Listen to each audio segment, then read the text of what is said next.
मन की प्रसन्नता बहुत बड़ा तप है।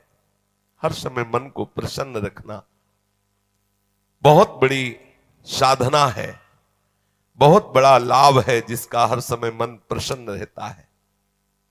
जानते हो किसका मन प्रसन्न रहता है?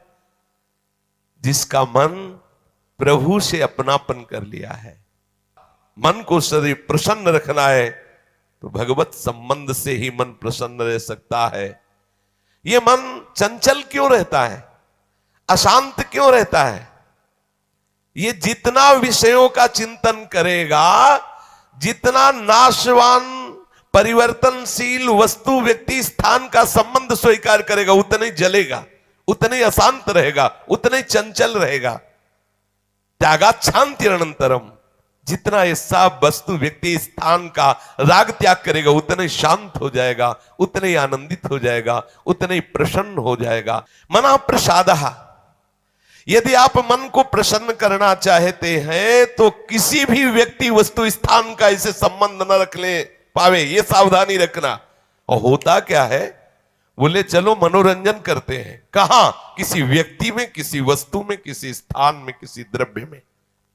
होता क्या है, मनोरंजन होता नहीं, एक नई जलन, एक नई चिंता, एक नई कामना, एक नई वासना, एक नया फसाव। चले थे आनंद लेने और फंस गए। हमारा मन प्रसाद, मन प्रसन्न कब होगा? बहुत ध्यान की बात है। भगवान कह रहे त्यागात् शान्तिरनंतरम, यदि आप शांति देना चाहते हो, अपने मन को आनंद देना चाहते हो, प्रसन्नता पाना चाहते हो, तो आप वस्तु व्यक्ति स्थान के संबंध से रहित कर दो अपने मन को। एकमात्र प्रभु के चरणारविंद में आप अपने मन को लगा दो, फिर आप देखें आपका मन सदैव प्रसन्न रहेगा। क्योंकि प्रभु अविनाशी है, वस्तु व्यक्ति स्थान परिवर्तनशील है। वो एक रस प्रसन्न रह ही नहीं सकता जिसका वस्तु व्यक्ति स्थान से संबंध है, नहीं रह सकता। क्योंकि वो एक रस नहीं है तो मन कैसे एक रस होगा? वो विनाशी है, परिवर्तनशील है, मूल में दुख है, केवल ऊपर से सुखद दिखाई दे रहा है। मन में अशांति, दुख, क्लेश, बंधन का कारण है किसी वस्तु व्यक्ति स्थान से अपनापन कर लेना। सूक्ष्मता से देख लीजिए, अभी हम यही फंसे हैं, चाहे हम ज्ञानी भगत हो, चाहे प्रेमी भगत हो, अभी केवल मन के भगत हैं। मन को अभी भक्ति के मार्ग में नहीं खड़ा कर पाए। किसी भी वस्तु व्यक्ति स्थान से राग न रह जाना, यह वैरागी का लक्षण है। समस्त वस्तु व्यक्ति स्थान में एकमात्र सच्चिदानंद आराध्य देव को देखना, यह अनुरागी का लक्षण है। हम देखें कि हम ना तो वैरागी है ना अनुरागी है, हम तो रागी है। हर वस्तु व्यक्ति स्थान से हम सुख भोगना चाहते हैं। देख लो, अगर ऐसा नहीं तो फिर मन जाएगा ही नहीं। जब तक सुख की लालसा नहीं तब तक मन जाने वाला नहीं। इसको जहां जहां सुख का मिलने का भाव है वहीं वहीं ये जाता है। जब धन संपत्ति, स्त्री, पुत्र, नाना प्रकार की भोग सामग्री, इनमें हम अपनापन कर लेते हैं तो मन हमारा चंचल हो जाता है। सबका प्रश्न होता है, मन भजन में नहीं लगता, चंचल है। मन चंचल आपने किया है, आपको ही छोड़ना पड़ेगा। आपने वस्तु व्यक्ति स्थान से संबंध कर लिया है, वो चंचल परिवर्तनशील नाशवान वही लक्षण मन को आ रहे। वो आप अविनाशी प्रीतम से अपना संबंध कर लो, देखो कितना आनंद मन में रहता है, कितनी प्रसन्नता रहती है मन में। भगवत चरणारविंद का आश्रय लेने वाला हर समय प्रसन्न रहता है, ये पहचान है। भारी से भारी विपत्ति में भी उसका हृदय आनंदित रहता है, क्योंकि ये विपत्ति संपत्ति बाहरी बात है। वो जिस आनंद में मगन है वहां न विपत्ति का न संपत्ति का, दोनों का प्रवेश नहीं, न हर्ष न शोक का। इसलिए मना प्रसादः, साधक ध्यान दे संतुष्टा येन केनवा। हर परिस्थिति में मन को प्रसन्न करना सीखे, प्रसन्न रखना सीखे। परिस्थिति में प्रसन्न तभी रह सकते हैं जब भगवत चरणारविंद का आश्रय नहीं। कभी परिस्थितियां किसी को चैन नहीं लेने देती, कभी संयोग, कभी वियोग, कभी हर्ष, कभी शोक, कभी अनुकूल, कभी प्रतिकूल, कभी मान, कभी अपमान। इसी द्वंद्व में हम पिसते रहते हैं। तो मन कहां प्रसन्नता का अनुभव कर पाता है। मन की प्रसन्नता के लिए सांसारिक वस्तु, व्यक्ति, परिस्थिति, देश काल, घटना आदि को लेकर के हम अपनापन, अहम करके उसे ना माने। जैसे ये व्यक्ति मेरा है, ये वस्तु मेरी है, ये स्थान मेरा है, ये अमुक अमुक मेरे। अब आपका मन प्रसन्न नहीं रहेगा, जलेगा, अशांत रहेगा। अपने स्वार्थ या अभिमान को लेकर किसी का पक्षपात न करना। यदि आप अपने मन को प्रसन्न रखना चाहते हैं तो अपने स्वार्थ की पूर्ति के लिए या अभिमान की पूर्ति के लिए किसी का पक्ष न लेना।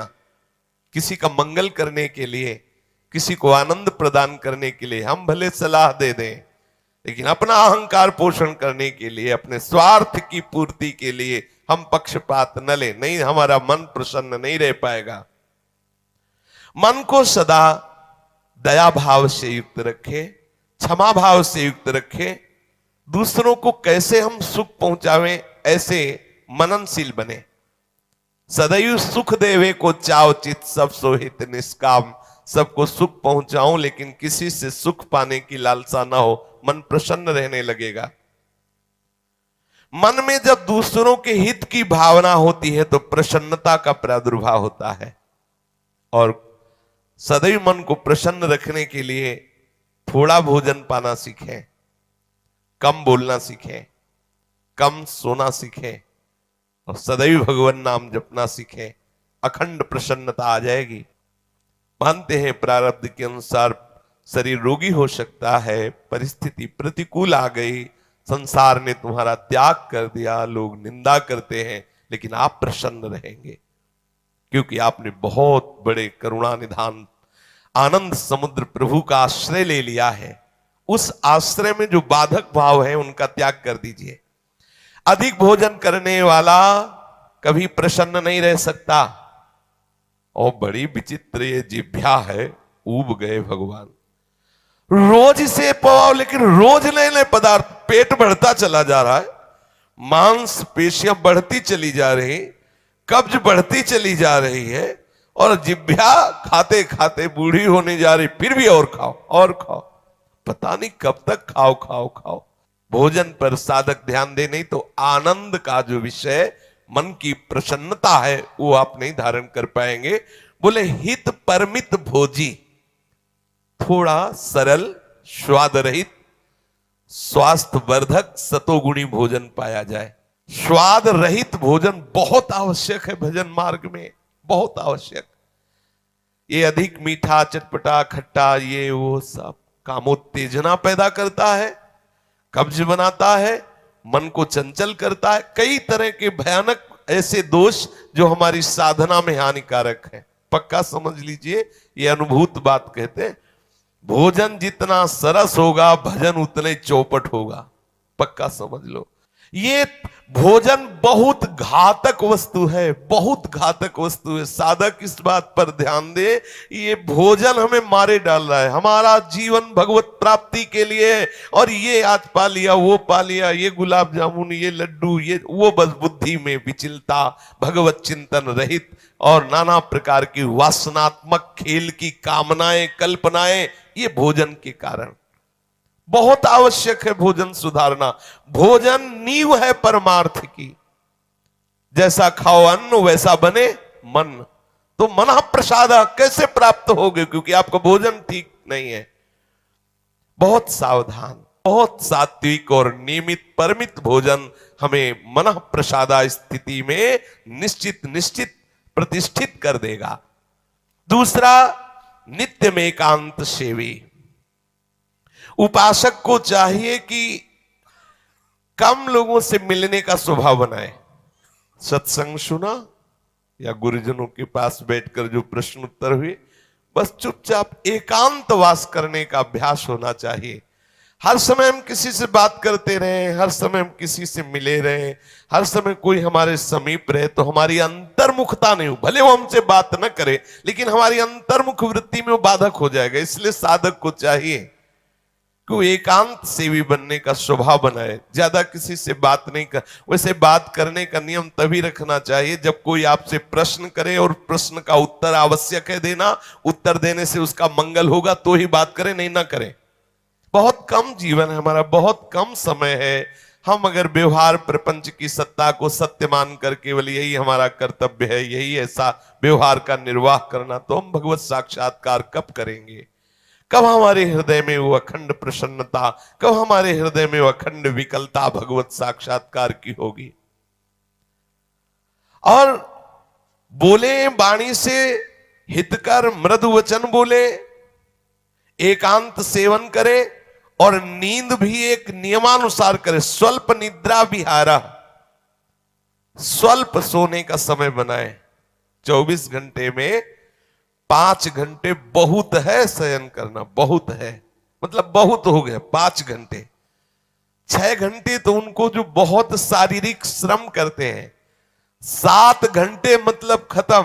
अब इसके आगे साधक शब्द नहीं लगेगा। 6 घंटे तक तो मतलब बहुत हो गया कि बहुत श्रम करता है, इसलिए ठीक है। 7 घंटे मतलब प्रमाद स्थिति आ गई, 7 के बाद तो प्रणाम है, फिर तो कोई बात ही नहीं है। अब आप देख लो किस श्रेणी में आप हैं। उत्तम साधक 4 घंटे में हो जाता है, ठीक है। 5 घंटे, 5 घंटे पर्याप्त है। और जिनको बहुत शारीरिक श्रम होता है वो 6 घंटे, और कुछ तो ऐसे होते हैं कि हर घंटे में झपकी, हर घंटे में आनंद। हाँ, समाधि भाव को, निद्रा समाधि स्थिति, व्यास भरोसे कुंवर के सोत पाव प्रसाद। सत्संग हो रहा है, थोड़ी ढिलाई हुई, बस गए समाधि में, गए बिल्कुल। हाँ, मक्खी बन बनाए चाहे मच्छर बल बनाए चाहे महात्मा बल बनाए, कोई फर्क नहीं पड़ता। अब निद्रा समाधि स्थिति, आओ समाधि भीतर। स्वामी हरदास जी कहते, मनी उतना डुलाओ, आओ समाधि भीतर। आ गए तो थोड़ा सावधान करे। स्वल्प निद्रा विहारा, और घूमने फिरने का भी एक नियम होना चाहिए। आपकी दिनचर्या एक नियमित होनी चाहिए। यदि आप नियम के अनुसार भोजन, नियम के अनुसार शयन, नियम के अनुसार घूमना और नियम के अनुसार बोलना चालना रखेंगे नियम से, तो आपका मन बहुत शीघ्र भगवत चरणारविंद में लग जाएगा। भगवत चिंतन से मन में प्रसन्नता आ जाती है। यदि आप ऐसा करेंगे तो आपका मन सदैव प्रसन्न रहेगा।